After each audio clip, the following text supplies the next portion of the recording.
네. 예. 이렇게 강의하는 것도 참 좀 희귀한 경험일 것 같은데요. 네. 인공지능 의사결정과 인권의 문제, 이런 주제를 제가 담당을 했습니다. 인공지능의 인권 문제에 대해서는 뭐 계속 고민은 많이 있었는데, 막상 이거를 좀 들여다보고 이렇게 좀 풀어나가려고 하다 보니까, 일단 제가 기술적으로 너무 뭘 모른다라고 하는 그런 어려움이 일단 좀 있었습니다. 예, 뭐 이론적인 개념으로 뭐 인공지능, 뭐 딥러닝, 알고리즘 뭐 이런 것들을 우리가 그냥 뭐 문장으로 논문이나 이런 데서 끄적끄적 해가지고 보고 이해하는 것과 실질적으로 그걸 기술적으로 이해하는 거는 좀 다른 차원일 것 같은데요. 저의 한계가 있다는 거를 절감하면서, 그럼에도 불구하고 뭔가 인권 내지는 가치의 관점에서 이제 인공지능에 대해서 제기됐던 문제점들을 한번 정리하는 정도, 그 정도일 것 같아요.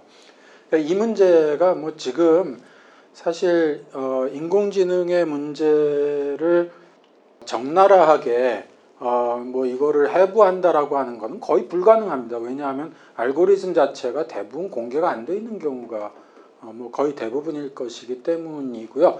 그나마 이제 좀 접근이 가능하고 뭔가 문제 제기가 가능한 그런 케이스들이 이제 그동안 뭐 외국에서 좀 있어 왔죠. 그래서 보통 알고리즘, 인공지능의 인권 문제는 이제 주로 이런 외국에서 불거졌던 몇몇 사례들을 중심으로 해서 뭐 국내에서도 그런 사례들을 좀 소개하고 논의하는 게 일반적인 방식인 것 같습니다.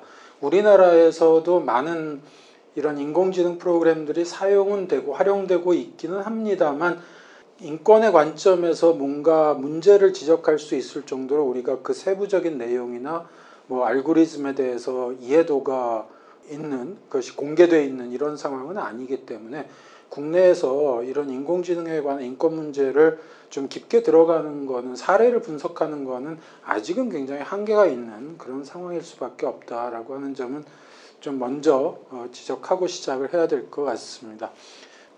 서론. 근데 인공지능 국가 전략이라는 게 작년 12월 달에 정부에서 이제 발표됐죠. 뭐 최근에는 또 뭐 데이터 댐 뭐 이런 뭐 소위 이제 한국판 이제 뉴딜 정책으로 또 이야기가 좀 되고 있습니다만은, 사실 이 인공지능 전략은 뭐 요때 발표된 요 내용들이 가장 핵심적인 현재 문재인 정부의 어떤 그런 정책을 보여주는 대목인 것 같은데요. 여기에 보면 인권이라는 내용이 거의 나오질 않아요. 그 핵심 전략을 이제 쭉 이제 몇 가지로 분류를 하고, 이제 세부적인 과제를 100대 과제, 뭐 정부에서 이렇게 말하는 거 항상 이런 식으로 뭐 100개 뭐 이렇게 딱 정리하는 거 되게 좋아하잖아요. 100대 과제 이렇게 해가지고 갔는데, 실제로 여기서 인권과 관련된 문제를 이야기할 수 있는 대목은 요 대목 정도예요. 요 대목입니다. 그러니까 AI와 조화 공존을 모색한다. 여기서 역기능을 방지하고 AI 윤리를 마련하겠다라고 하는 거, 요것이 이제 인권과 그나마 관련이 있는 대목인 것 같거든요. 요거를 조금 더 구체적으로 보면 이런 내용으로 들어 있습니다. 역기능 방지라고 하는 내용을 해가지고, AI 기술을 사용하다 보면은 뭐 보안 위협이 증가할 수 있고, 뭐 새로운 형태의 이제 역기능이 출현할 수 있고, 그래서 여기에 대해서 세계 각국은 안전성, 법적 책임 뭐 이런 것들을 가지고 AI 윤리에 대응하기 위한 규범들을 마련하고 있다. 그래서 이제 밑에 추진 전략을 보면은 뭐 지능형 기술을 기반으로 해서 사이버 위협의 대응 시스템을 고도화하고, 뭐 역기능 대응을 위한 기술을 개발하고, 사람 중심의 AI, 인간다운 AI를 구현하기 위한 뭐 사회적 공로나 공감대 형성을 바탕으로 해서 AI 윤리 규범을 만들겠다. 근데 그 AI 윤리라고 하는 말은 나오지만은 인권이라는 말은 여기서도 등장하지 않습니다. 그리고 이런 AI 윤리 속에서 이제 결국은 이제 인권의 문제가 녹아 들어갈 수밖에 없는 것 같은데요. 근데 이런 관점에서 뭐 여기 이제 AI 윤리 정립의 문제에 보면은 그 생명윤리, 개인정보 보호 뭐 이런 것들을 이제 여기서 언급은 하는데요.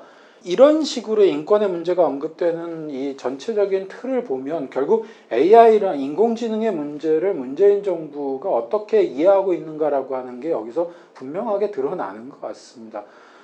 인공지능은 철저하게 산업적인 전략으로서 성장 전략의 일환으로서 구상이 되어 있고 그 과정 속에서 AI 기술을 이제 산업적으로 이제 충분히 많이 활용할 수 있어야 하는데 그러다 보면은 몇몇 역기능이 발생할 수 있고 그 역기능을 좀 이제 차단하는 좀 잡는 그런 정책이 함께 가야 된다 이 정도의 의미에서 이제 인권이라고 하는 게 자리매김되는 것 같거든요.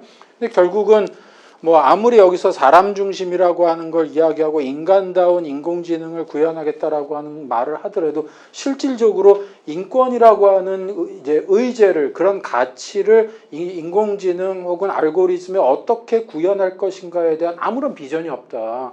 근데 이거는 결국은 인공지능 국가 전략이 인권의 그런 개념을 전혀 이 안에 담고 있지 못하다라고 하는 것을 좀 볼 수 있는 대목인 것 같아요. 네, 시작은 이제 이렇게 이제 시작을 하겠습니다.